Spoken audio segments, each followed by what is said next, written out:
You guys know what? Down in the Geeky Girls Night In dungeon, it's a pretty nice spot to be. Um, you can hang out here, sit, chill, grab a drink, have a good time. But nobody ever comes down here except for me to record and to occasionally do crafts. And it's a bummer. This is kind of a wasted space, and I would like to do more with it. There's a giant TV on the wall for us to watch because it was supposed to be an exercise area, but the treadmill down here is kind of deadly, as in you run on it and it kind of hiccups, stutters. I don't know what you call it, and you run the risk of dislocating your knee. So nobody uses it. But I need to figure out how to use this space more. The only problem being is that I don't like Geeky Baby coming into the dungeon. Primarily because it's a lot of steps to get down here.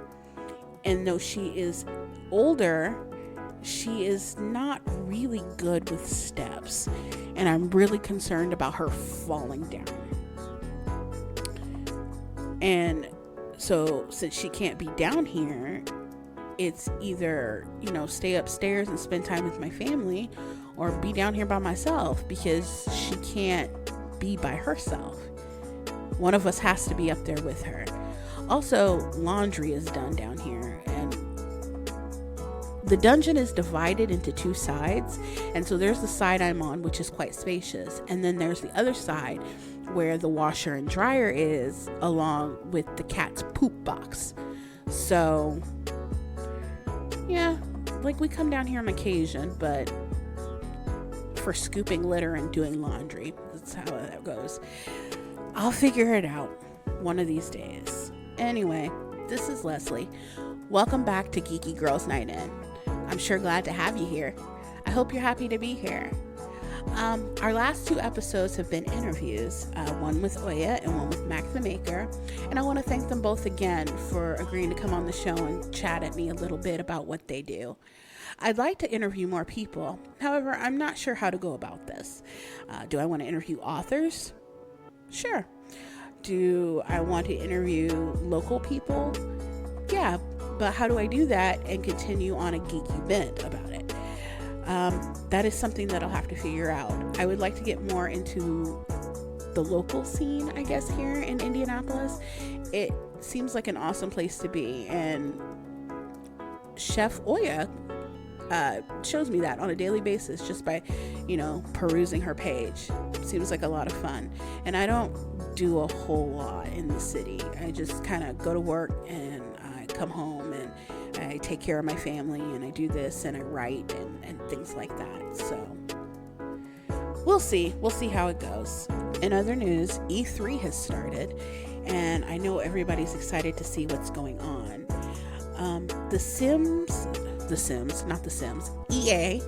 EA Games, they did not participate per se in E3 this year. They held their own thing, which it seems like a lot of companies are doing that now, and it makes me wonder why. Why would you separate from E3? Are you not getting enough time? What could E3 do to make you come back? Baby, come back. This is the way it ought to be. Okay, anyway, so I wasn't really on the lookout for much from EA. I was just curious about what they were going to do as far as The Sims go.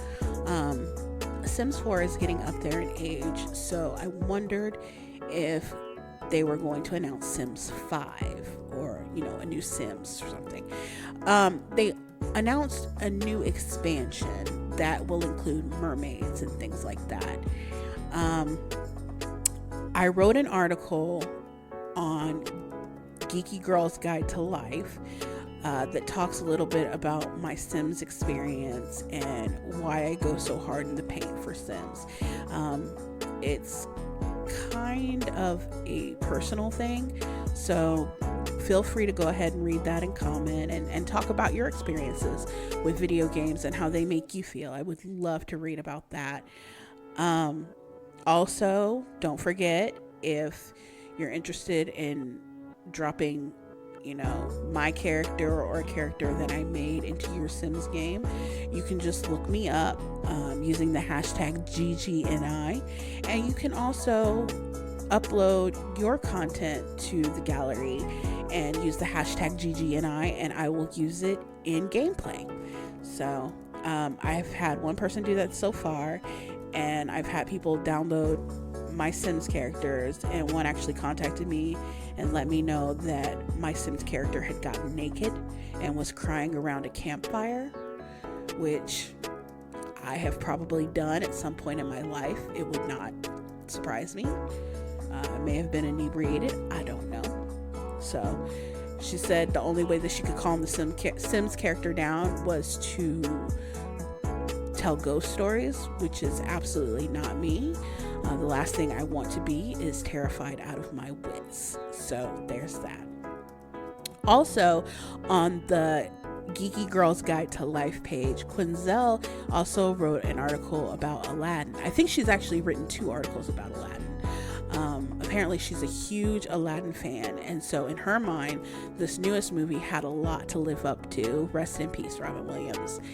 And it hit the ball out of the park for her. So go ahead and read her thoughts on that. I thought it was cute and creative. In other E3 news, I am absolutely looking forward to Nintendo's presentation on what they have. I plan on taking notes and maybe writing a little article about that as well. I'm just looking for games for my Switch, basically. Let's see. I've never been a fan of Zelda. I've watched my husband play it. I've actually watched an ex-boyfriend play one of the Zelda games. I couldn't tell you which one it was. And for the longest time, I was what I like to call a backseat gamer. As in, I would watch somebody else play, and if you missed something on the screen, I'd be the one to tell you. And I don't know if he got fed up with that, or if he thought I would enjoy the game as much as he did, but he basically forced me to play Zelda, and that just was not my jam at all whatsoever. So I don't know if I would ever buy a Zelda game based on that experience. It wasn't fun for me, and I wish I could tell you what the game was, but I can't remember. It's been so long ago.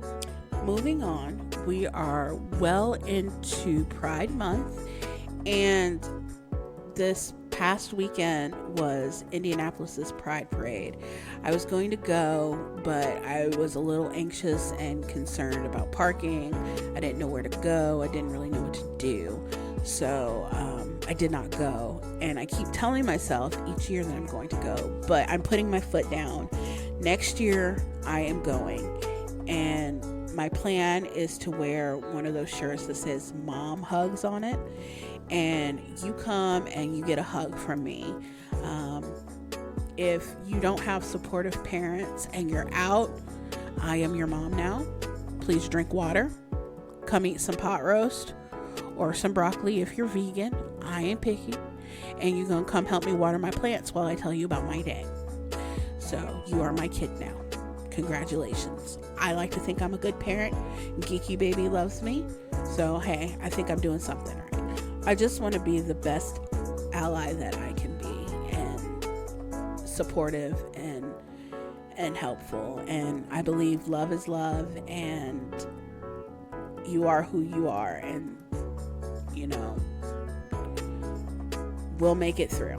So there's that. Oh, I also have some random Stranger Things news for you. So I know with the Stranger Things promo, like, they were kind of pushing new Coke, and unbeknownst to me, my husband bought the Stranger Things new Coke package. So he bought 2 of them. So apparently his plan is to possibly open one and drink one of the Cokes and then sell the other one. They came in like really nice thick cardboard boxes, so I don't know what's in them. I haven't looked yet, so I will check that out, and maybe I'll even film him drinking it if he'll deign to be on film. He's very camera shy, so we'll see how that goes. Other than Stranger Things, I haven't been watching a whole lot of anything except Babylon 5, and I haven't been watching it with the same fervor as my husband and Geeky Baby. Geeky Baby now knows the names of the characters on Babylon 5, and I just sit there and blink because all she ever usually pays attention to is cartoons. And I was in the living room the other day and she asked me a question about Garibaldi, and I just looked at her. What can you say to that? I am raising up a geek, and I cannot be any prouder. Bless her heart. Babylon 5 is very interesting. I still stand by the fact that it's the bootleg DS9. I still like it though. It's very interesting, and I think I have a crush on the captain. I'm not able to verify that at this point. Some days I think he's cute, some days I don't. The doctor is hot. The doctor is like Bashir hot, except he's kind of swole. Not like super thick, but he's swole. He's a swole drug addict, and I am here for it. But yeah, I'm enjoying it lots. If you've never seen it and you do enjoy Star Trek, I think you might enjoy it. If you do pick it up, feel free to let me know what you think on Twitter at Geeky Girls NI. So I'm always on there, and so is Quinzel, and between one of us, we will answer your question or comment on you. All right, because there's no interview today, we're gonna keep it short and sweet. You know where to find us, Geeky Girls and I. We're on Facebook under Geeky Girls Night In, and we're on Instagram under Geeky Girls Guide, because we share the Instagram page with Geeky Girls Guide to Life, because we don't foster enough Instagram content to have two separate Instagrams. Any information that you may want to know about the life that I am living or that Quinzel is living, usually on one of those channels. You can pretty much find us all over the internet. That'll be it for this week, and I will talk to you next week. Bye-bye. Geeky Girls Night In is brought to you by me, Leslie. You can find me on Twitter at Geeky Girls NI, on Facebook at Geeky Girls Night In, or in your backyard, strumming dulcet tones on a mandolin, serenading you sweetly. Feel free to shoot me a message if you have something geeky going on that you want announced on the show. You can find written musings by me, Quinzel, or Melissa at geekygirlguide.com. Like the show? Would you like to buy me a cup of coffee? Consider donating to my coffee. That's ko-fi.com/geekygirlsni. Want to send me or the other girls some snail mail? You can reach us at P.O. Box 90232, Indianapolis, Indiana 46290. Feel free to leave a review on iTunes or on the Facebook page. I'll read new reviews, good or bad, on the show. Music is by Makai Beats. Until next time.